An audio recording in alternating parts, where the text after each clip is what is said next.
Partner ఎందుకు ఉండాలి life లో అన్నది ఆ 3 months నేను చూసేసాను. నేను అట్లీస్ట్ సమ్వేర్ ఒక ఆడపిల్ల చూడడానికి వీక్ ఉన్న ఇంటర్నల్ గా స్ట్రాంగ్ ఉంటుంది, కానీ అబ్బాయిలు అలా కాదు. ప్రేమిస్తే దే ఆర్ చాలా వీక్ అన్నమాట. 3 months ఎలా గడిచేసావు? అంటే ఇట్ వాజ్ లైక్ డిప్రెషన్ అని చెప్పొచ్చు.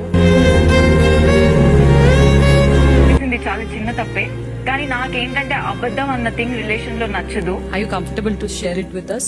Yeah, of course. సిద్ధు ఏం చేశాడంటే స్మోక్ చేశాడు నాకు తెలియకుండా, విచ్ నేను ఆల్రెడీ 2-3 times చెప్పాను, బట్ చాలా ఎక్కువ హర్ట్ అయిపోయింది. ఒక్కొక్కటి ఇన్సిడెంట్స్ అలా అయిపోయి, అండ్ దెన్ నేను వేరే మూవీ చేస్తున్నప్పుడు దాని వల్ల ఎక్కువ పొసెసివ్ అయిపోయి, రెండు ఒకేసారి క్లాష్ అయిపోయి దాని వల్ల ఫైట్ చాలా పెరిగింది. ఆ దీంట్లో ఏంటి డిస్టెన్స్ పెరిగిపోయి సిద్ధుని నేను ఇల్లు వదిలేసి వెళ్ళిపోమని చెప్పాను.